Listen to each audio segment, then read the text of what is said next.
स्वागत आहे तुमचं आजच्या दुसऱ्या भागामध्ये, म्हणजे आजच्या मिनी व्लॉगमध्ये. आत्ता जे बघत आहात ते वाडीपासून 20 किलोमीटर अंतरावर असलेले खिद्रापूरमधले महादेवाचे मंदिर. अतिशय प्राचीन शिल्पकारी केलेले हे मंदिर बघतच राहावे असे वाटते. ना कोणते इंजिनियर ना काही, अशा काळामध्ये बांधलेले हे प्राचीन मंदिर जे आहे त्याची कला जर आपण बघत राहिलो तर आपल्याला पूर्ण दिवस कमी पडेल. थोडक्यात तुम्हाला मी इथे उंबरा दाखवते जो मंदिराचा आहे, आणि हे महादेवाचं मंदिर जे तिथं प्राचीन काळातील आहे. येथील ज्या कलाकृती आहेत, जसे की हे हत्ती, गणपती याच्या सोंडी वगैरे ज्या असतात त्याचे अवशेष बरेच इंग्रजांनी छाटकाट केलेले आहेत. त्यामुळे बघून बरेच वाईट वाटतं, कारण एवढ्या सुंदर मंदिरामध्ये आपल्या जुन्या काळामध्ये इंग्रजांनी याची तोडफोड केलेली बघण्यास येते. जेव्हा कधी तुम्ही नृसिंहवाडीला जाल तेव्हा खिद्रापूरचे मंदिर बघायला अगदी आवर्जून जावा, कारण बघत बसावे, डोळे दिपावेत अशी कलाकुसर आपल्या महाराष्ट्रात असताना आपण खूप लांब लांब जातो अशी मंदिरे बघण्यासाठी. तुम्ही बघू शकाल, जितके मला कॅप्चर करता आले तितके आम्ही हे मंदिर केलेले आहे. आम्ही दोघीच होतो, नाहीतर शूटिंग काढायला कोणी असते तर अजूनच छान आम्ही शूटिंग केले असते. इथे माझं शूटिंग कांचन करत होती आणि मी पण तिला साथ देत होते. खरंच अशी मैत्रीण मिळायला जन्मोजन्मीचे भाग्य लागते, ती माझ्या आयुष्यात आली. त्यानंतर बघा, हे मंदिर मी तुम्हाला पूर्ण दाखवलेले आहे. अत्यंत सुंदर मंदिर आहे. इथे बरेच जण फोटोज व्हिडिओज घेत होते, महादेवाचं दर्शन घेत होते, आणि खरंच मनाला तृप्ती आणि डोळ्यांनाही तृप्ती मिळत होती. आणि त्यातच महादेवांकडे बघून आपले सगळं दुःख आपल्याला विसरायला होतं. महादेव, दत्त महाराज असतील, स्वामी समर्थ असतील, यांच्या ठिकाणी आपले सगळ्या दुःखांचा नाश होतो. आणि नवीन वर्षासाठी ह्याच्यापेक्षा काही खास असूच शकत नाही असं मला वाटतं. कारण पार्टी करणे किंवा एखाद्या बीचवर जाणे यापेक्षा मंदिरामध्ये जाणे, यामध्ये जी शांतता असते मनाला, ती खरं सांगते कुठंही गेल्यावर नसते. डोळे भरून हे मंदिर बघितले, महादेवांचा आशीर्वाद घेतला आणि आम्ही इथून निघालो. इथून निघेपर्यंत आम्ही शूटिंग घेत होतो, कारण या मेमरीज आपल्याला 2026 सालामध्ये डोळ्यामध्ये साठवून घ्यायच्या होत्या.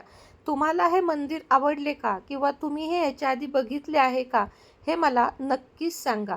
कारण या मंदिराची शिल्पकारी पुन्हा एकदा सांगते की तुम्ही कितीही बघितलीत तरी कमी वाटेल अशी आहे. पण मन फार दुःखी होते जेव्हा याच्या मूर्तींची तोडफोड केलेली आपल्याला जुन्या लोकांनी, म्हणजे इंग्रजांनी केलेली दिसते. खूप राग येतो की आपल्या एवढ्या सुंदरतेला त्यांनी कुठंतरी धक्का लावला होता. इथे मी जिथे बघत आहे ना, त्या हत्तीची सुद्धा बघा, खूप हत्तीच्या शिल्पकृती होत्या, गणपतीच्या होत्या, ज्याची काटछाट या लोकांनी केलेली होती.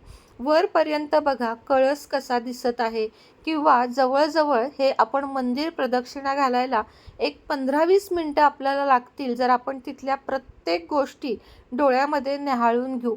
पण मन काही भरले नाही.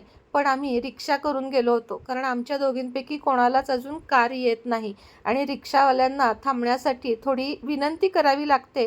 पण हे दादा जे होते ना, ते खूप चांगले होते. त्यांनी आम्हाला मनाने 2-3 ठिकाणे अशी दाखवली जी आम्हाला माहीतसुद्धा नव्हती. नेहमीप्रमाणेच आपल्या आवडीचा विषय, त्याचनंतर मला तिथे बरेच सारे सबस्क्रायबर भेटले होते. त्यांच्याबरोबर काही फोटोज व्हिडिओज घेतल्यानंतर आम्ही इच्छा नसूनही इथून निघालो.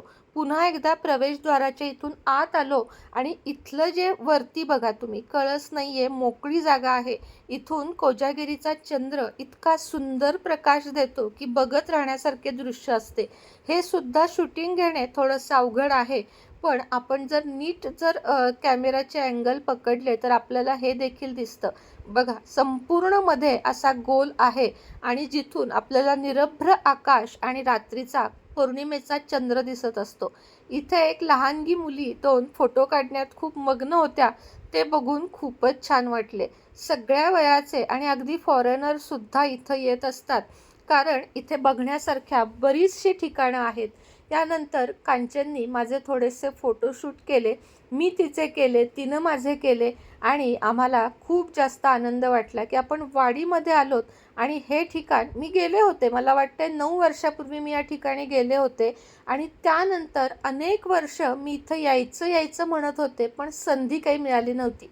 आणि आत्ता ही संधी मिळाली, हे बघून खूप जास्त आनंद झाला.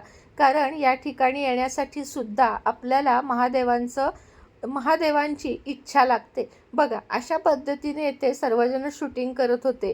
त्यानंतर या ठिकाणी म्हणजे या स्पॉटला मला त्या दादांनी नेलं. जाता जाताच वाटलं होतं बरं का इथं जावं, पण ते रिक्षावाले नेतील का नाही दादा या विचारात आम्ही होतो.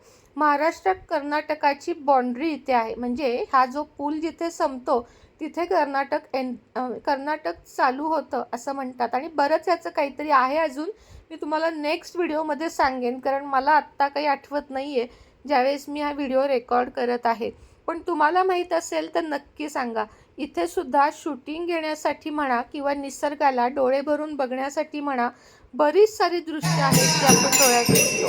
त्यानंतर 300 वर्ष जुने लक्ष्मीनारायण मंदिर आणि बघितले. तिथे भजन चालू होते ते सुद्धा बघितले. असं काहीचं दृश्य तिथं होतं बघा.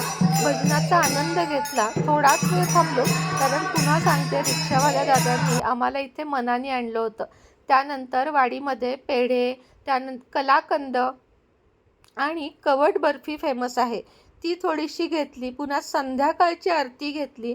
संध्याकाळी 3 प्रदक्षिणा असतात आणि जवळजवळ तास ते दीड तास आपली इथली आरती चालते. पण ती आरती जर तुम्ही एकदा बघाल तर वारंवार वाडीमध्ये याल अशी संध्याकाळची आरती असते. उत्सव मूर्तीची प्रदक्षिणा असते आणि ती बघितल्याशिवाय इथून जाणं हे नाहीच नाही असं मला वाटतं. कारण खूपच आरती आपल्याला ती सुख देऊन जाते. यानंतर बघा, हे झाडाखालचे सोमण जे मी तुम्हाला कालच्या व्हिडिओमध्ये बोलले, दुर्वांकूर भोजनालय इथं आल्याशिवाय तर तुम्ही जाऊच नका. अत्यंत सात्विक आणि ब्राह्मणी पद्धतीचे जेवण घेतल्यानंतर दुसऱ्या दिवशीच्या सकाळी पुन्हा एकदा आम्ही दर्शन घेतले. अभिषेक बघितला पहाटे 5 ते 6चा आणि त्यानंतर मी कोल्हापूरच्या दिशेने आणि कांचन पुण्याच्या दिशेने आम्ही आलो. अशा आमच्या दोघींच्याच ट्रिप आता पुढे अजूनही असणार आहेत. तुम्ही बघायला उत्सुक आहात का? नक्की सांगा. डेली व्लॉग तुम्हाला यापुढे नेहमी बघायला मिळणार आहेत. भले ते मिनी व्लॉग असू दे किंवा लॉंग असू दे. बघा, सकाळचे सूर्योदयाच्या आधीचे हे दर्शन. कसा वाटला व्हिडिओ नक्की सांगा. श्री स्वामी समर्थ.